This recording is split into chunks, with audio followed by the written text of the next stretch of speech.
नमस्कार, मैं मधुसूदन टाक पंडित बच्छराज व्यास आदर्श विद्या मंदिर डीडवाना से संकुल शिक्षण में आप सभी का स्वागत।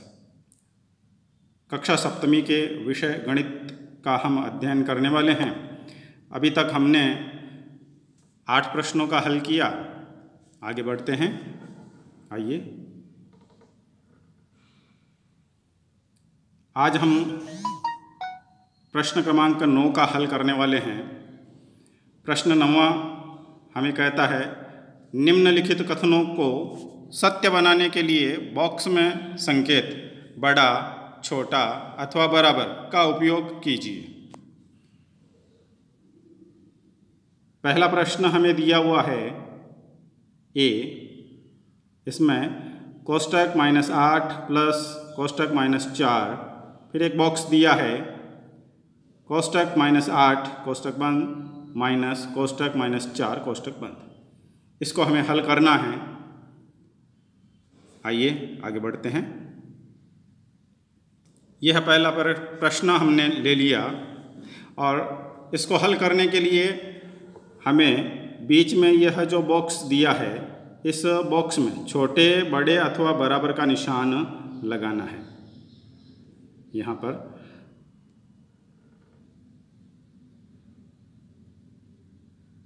तो इसके लिए हमें इसके दोनों ही पक्षों की जांच करनी पड़ेगी। विषय गणित में बिना जांच किए हुए हम यूं ही अनुमान लगा करके उत्तर नहीं देंगे। गणना के आधार पर ही उत्तर दिया जा सकता है। तो यहाँ पर हम गणना करते हैं। देखिए, हमको दिया हुआ है पहले कोष्टक में -8 और दूसरे कोष्टक में -4, बीच में प्लस है। हम दोनों कोष्टकों को खोलेंगे तो पहला कोष्टक खुलने पर तो सीधा -8 बाहर आ गया, लेकिन दूसरे कोष्टक के बाहर प्लस का निशान है और अंदर माइनस का निशान है। ये देखिए, प्लस और माइनस यहाँ पर गुणा होंगे। प्लस माइनस का गुणा आपको पता है माइनस होता है, तो यह संख्या बन जाएगी -4। अभी हमारे पास में -8 और -4 दोनों ही माइनस की संख्याएं हैं, इसलिए ये दोनों माइनस में ही जुड़ जाएगी और बन जाएगी -12। तो हमारे पास में केवल बाएं पक्ष का उत्तर आया है -12। ये एक पक्ष हुआ। दूसरे पक्ष दाहिने को भी हमें देखना पड़ेगा। चलिए दाहिने पक्ष को देखते हैं। ये दायां पक्ष अपने सामने आ गया और इसमें संख्या दी हुई है -8 एक कोष्टक में और दूसरे में -4। यहाँ पर जब ये पिछला कोष्टक खुलेगा तो यहाँ पर दोनों माइनस गुणा होंगे और माइनस को माइनस से गुणा करने पर आपको पता है प्लस आता है। तो यह संख्या बन गई -8 + 4। एक संख्या ऋणात्मक चिन्ह की है, दूसरी धनात्मक चिन्ह की है। जब इनको एक साथ मिलाएंगे, विपरीत चिन्ह की होने के कारण आपस में घटेगी। तो बड़ी संख्या जिसका चिन्ह, बड़ी संख्या का जो चिन्ह होगा उसी चिन्ह की संख्या आने वाली है, उनका अंतर हो जाएगा। 8 में से 4 घट जाएंगे और 4 माइनस का आएगा। तो हम दोनों पक्षों को हल कर चुके हैं। एक पक्ष में अपने पास में उत्तर आया -12 और दूसरे में -4। तो इसके आधार पर हम क्या कहेंगे, इस ए प्रश्न के उत्तर में चूंकि -12 छोटा है -4 से, हमने यहाँ पर छोटे का संकेत लगाया है। -12 छोटा है -4 से। तो जो हमको प्रश्न ए में दिया हुआ था, उस सारे कथन के बीच में जो बॉक्स बना हुआ है उसके बीच में भी हम छोटे का निशान लगाएंगे। -8 प्लस -4 -8 -4, इन दोनों के बीच में चिन्ह लगने वाला है छोटा। और यहाँ पर अपना यह प्रश्न पूर्ण होता है। चूँकि इस 9वें प्रश्न में A, B, C, D, E तक प्रश्न दिए हैं, तो इनमें से एक प्रश्न और हम हल करते हैं। शेष प्रश्न आपको आज के गृह कार्य में करने होंगे। तो एक प्रश्न और लेते हैं। इसमें से D प्रश्न मैंने चयन किया है आपके लिए। इसमें जो संख्याएं दी हुई है, देखिए आप,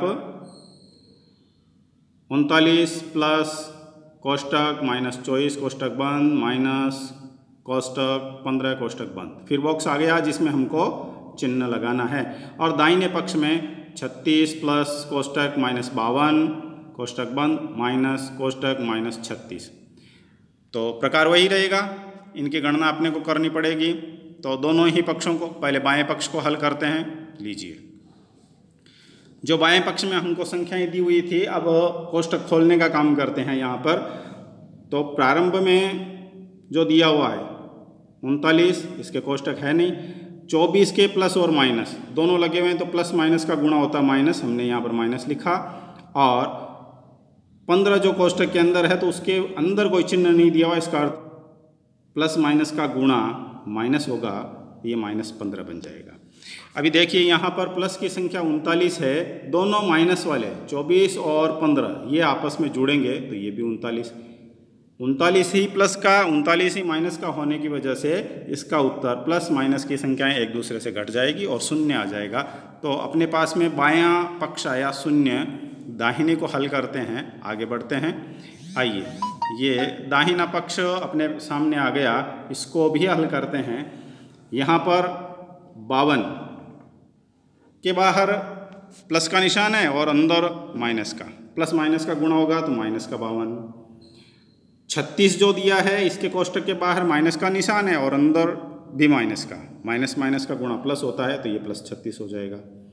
अभी हम इसको ठीक से करेंगे तो 36 प्रारंभ वाला प्लस का और 36 ये भी प्लस का, दोनों प्लस प्लस की संख्याएं, धनात्मक संख्याएं जो है वो आपस में जुड़ेगी। 36 को 36 से जोड़ दिया तो 72, माइनस वाली संख्या एक ही है, ये 52, ये 52 रह गई।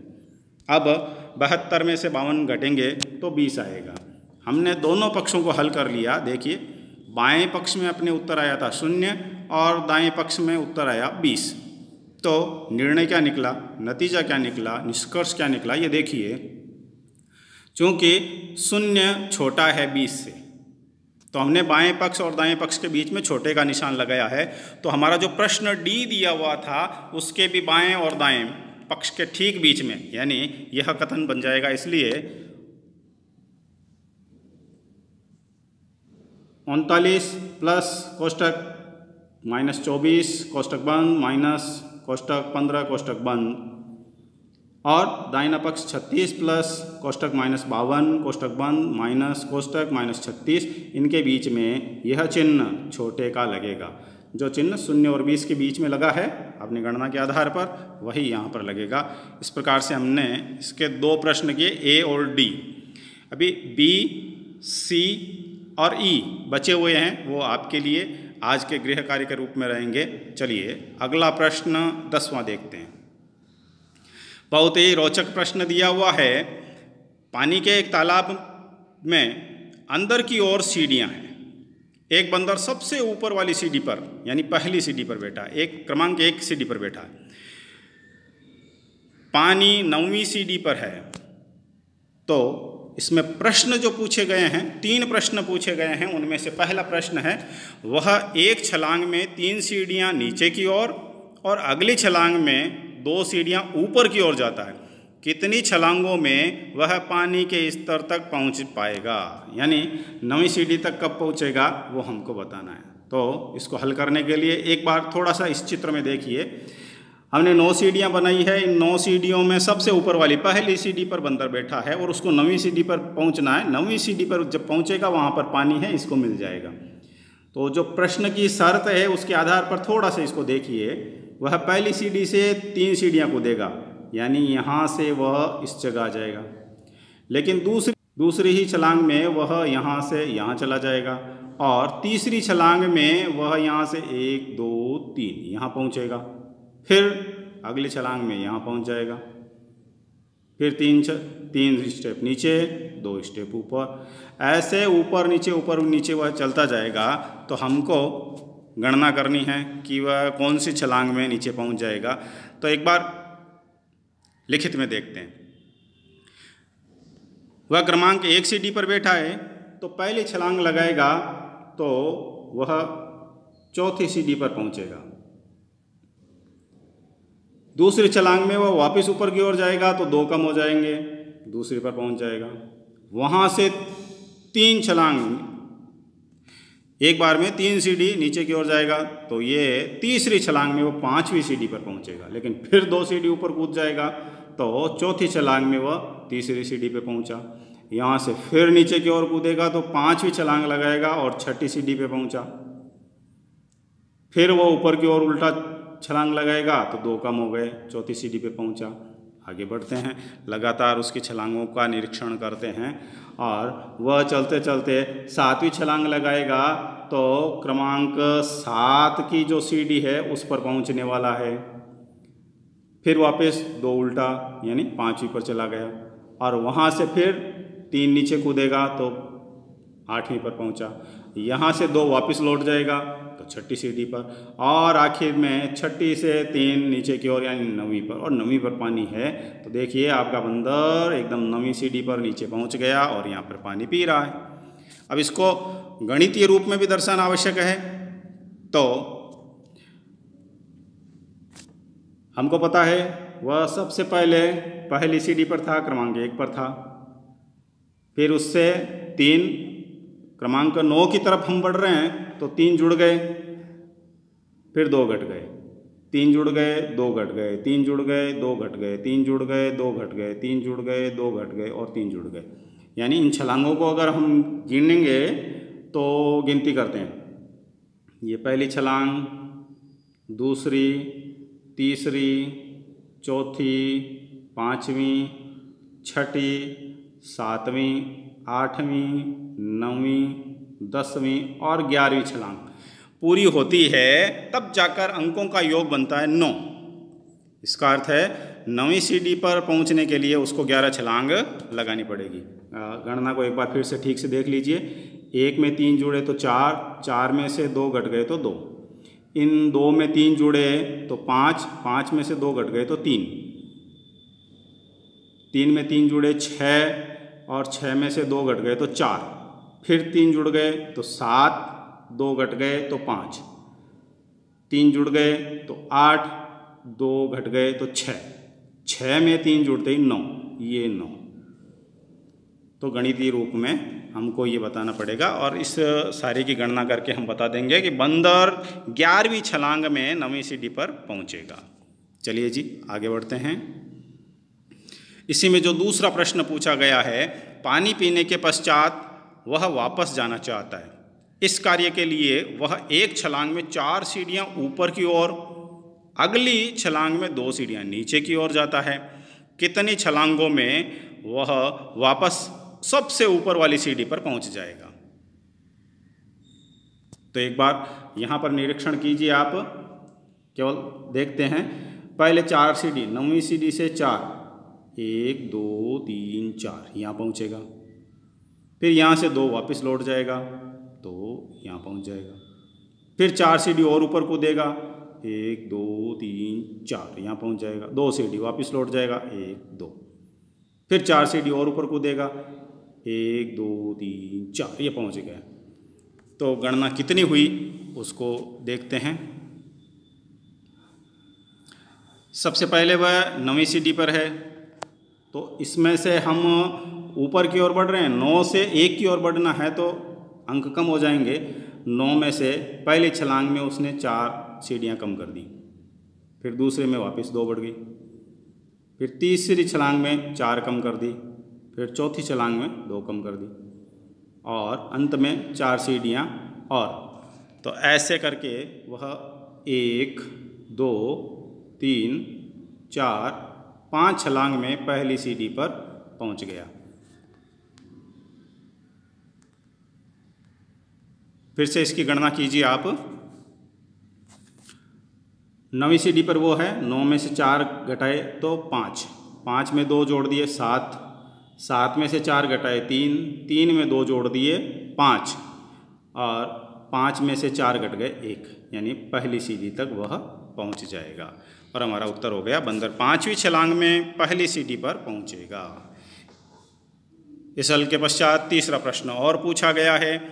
यदि नीचे की ओर पार की गई सीढ़ियों की संख्या को ऋणात्मक पूर्णांक से निरूपित किया जाता है और ऊपर की ओर पार की गई सीढ़ियों की संख्या को धनात्मक पूर्णांक से निरूपित किया जाता है, तो निम्नलिखित को पूरा करते हुए भाग 1 और 2 में उसकी गति को निरूपित कीजिए। तो पहले और दूसरे प्रश्न में जो गति दी गई है उसको निरूपित करना, लेकिन यहाँ प्रकार धनात्मक और ऋणात्मक पूर्णांक के रूप में दिया हुआ है तो दो प्रश्न जो दिए हैं, ए में दिया है कि वह पहले -3 यानी 3 सीढ़ी नीचे उतरता है, +2 दे दिया कि ऊपर चढ़ता है।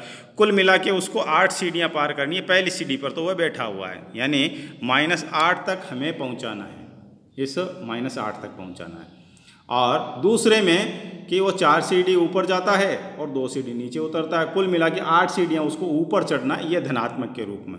तो यह धनात्मक और ऋणात्मक के आधार पर, पूर्णांकों के आधार पर हमें हल करना है। तो हम हल करते हैं और इस तीसरे का ए लेते हैं, जिसमें प्रारंभ में हमको दिया हुआ है -3 + 2, फिर आगे प्लस का निशान लगा करके आगे छोड़ा हुआ है, तो हमें इसे -8 तक पहुंचाना है। तो देखिए पहली छलांग में वह 3 सीढ़ी उतरता है तो -3, पहली छलांग में -3 यानी 3 सीढ़ी वो उतर जाता है, 2 सीढ़ी ऊपर जाता है। यहाँ 2 छलांग पूरी हो गई, इनका योग हुआ -1, और 3 सीढ़ी फिर नीचे उतरता है तो -4, और यहाँ से 2 सीढ़ी ऊपर चढ़ जाता है तो -2 रह जाता है। फिर -3 सीढ़ी नीचे उतरता है तो -5, और 2 सीढ़ी ऊपर चढ़ जाता है तो -3। फिर -3 करते हैं तो -3 और -3 हो गए -6, और उसमें 2 सीढ़ी ऊपर चढ़ते ही -4 रह गया। -4 में फिर -3 यानी 3 सीढ़ी और उतर गया तो -7 हो गए, और -7 सीढ़ियों में ये +2 करते ही हो गया -5, और -5 में जो ही -3 मिलाएंगे तो -5 और -3 का योग होता -8। यह संख्या पे अब हम पहुँच गए। अब इन छलांगों को हम गिन सकते हैं और वही उत्तर जो प्रारंभ में दिया था आने वाला है। देखिए ये पहली छलांग, दूसरी, तीसरी, चौथी, पाँचवीं, छठी छलांग, 7वीं, 8वीं, 9वीं, 10वीं और 11वीं। 11वीं छलांग में कुल मिला के उसको 8 सीढ़ियाँ चलना था। पहली सीढ़ी पर तो वो था, 8 सीढ़ियाँ और चलना था। ये काम उसका पूरा हो गया। चलिए आगे बढ़ते हैं। इसी के बी प्रश्न में दिया हुआ था कि वह 4 सीढ़ियाँ ऊपर कूदता है और 2 सीढ़ियाँ नीचे चला जाता है। तो कुल मिला के 8 सीढ़ियाँ उसको ऊपर की ओर जाना है, तो कितनी छलांग लगानी पड़ेगी, इसको गणितीय रूप में हमको दर्शाना है। तो देखिए प्रारंभ में 4, फिर 2 सीढ़ियाँ नीचे उतर गया, फिर 4 सीढ़ियाँ ऊपर छलांग लगाई, 2 सीढ़ियाँ उतर गया, 4 सीढ़ियाँ ऊपर छलांग लगाई। इनके योग को देखते हैं। प्लस का 4, उसमें से 2 घट गए तो प्लस के 2 रह गए, +4 हुए तो बन गए 6, 6 में से 2 घट गए तो 4 रह गए। इस 4 में ये 4 जुड़ गए तो हो गए 8। हमें +8 तक, यानी 9वीं सीढ़ी पर वह था लेकिन 8 सीढ़ियाँ ऊपर चढ़ जाना, उसको धनात्मक पूर्णांक के रूप में हमें दर्शाना था। 8 सीढ़ियाँ उसको ऊपर चढ़ना था, यह काम हो गया। तो कुल मिलाकर के 1, 2, 3, 4, 5, हमारा दूसरे प्रश्न का उत्तर यही था कि 5 छलांग में वह बंदर पहली सीढ़ी पे पहुंच जाएगा। तो यहाँ पर 5 अंकों के रूप में हमने दर्शा दिया, और यहाँ गणितीय रूप में उनका योग 8 आवे ऐसा पूछा गया था, हमने उसको दर्शाया। अभी प्रश्न क्रमांक 9 में बी, सी और ई को हमने हल नहीं किया है। आज का गृह कार्य वही रहेगा जो प्रारंभ में 9वें प्रश्न में बचे हुए हैं, उनको आप घर पर हल करेंगे। आप सभी को बहुत बहुत साधुवाद, शुभकामना। आप अच्छे से सीख रहे हैं। लगातार विषय से जुड़े रहिए। निरंतर गतिमान रहने वाला यह विषय है। इसको छोड़ने से, विषय को भूलने से ये ठीक प्रकार से आपको अंक दे नहीं पाएगा। गणित 100 में से 100 अंक देने वाला विषय है, बस उन्हीं के लिए जो निरंतर अभ्यास करते हैं। आप निरंतर अभ्यास करते रहिए और सतत आगे बढ़िए। आगे के कालांश में नया विषय और लेंगे। जय भारत, जय हिंद।